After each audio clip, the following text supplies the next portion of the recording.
کے جو چچا تھے ابو طالب، انہوں نے حضرت محمد صلی اللہ علیہ وآلہ وسلم کا نکاح جو تھا وہ حضرت ختیجہ رضی اللہ تعالیٰ عنہا سے جو ہے وہ کروایا، ٹھیک ہے۔ اور یوں جو تھی حضرت ختیجہ رضی اللہ تعالیٰ عنہا جو تھیں حضرت محمد صلی اللہ علیہ وآلہ وسلم کی بیوی بن گئی، اور وہ ایک اتنی اچھی تھی کہ ان کی کوئی مثال نہیں ملتی، ٹھیک ہے۔ اسی طرح جب حضرت محمد صلی اللہ علیہ وآلہ وسلم کی عمر جب 40 سال ہوئی تو اللہ تعالیٰ نے جو ہے اللہ تعالیٰ کی طرف سے آپ صلی اللہ علیہ وآلہ وسلم پر غار حرا میں نزول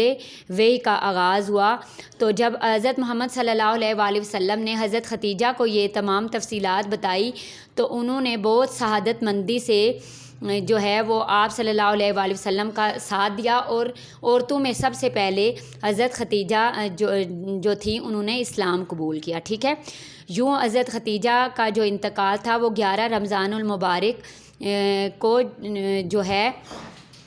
11 رمضان المبارک 10 نبوی کو ہوا، اور انہیں مکہ مکرمہ کے ایک قبرستان میں دفن کیا گیا۔ تو جب وہ ان کی وفات ہوئی تو حضور صلی اللہ علیہ وآلہ وسلم کو بہت دکھ ہوا، بہت صدمہ ہوا۔ تو انہوں نے فرمایا کہ حضرت ختیجہ رضی اللہ تعالیٰ عنہا جو تھی وہ میرے ساتھ ان کا اخلاق ان کا جو ہے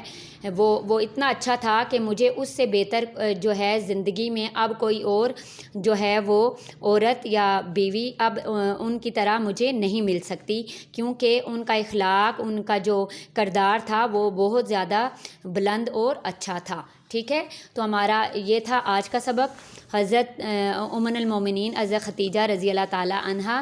آپ نے اس سارے سبق کی اچھے طریقے سے پڑھائی کرنی ہے، اور اس سارے سبق کو آپ نے خوش خط کر کے اپنے رجسٹر کے اوپر لکھنا بھی ہے۔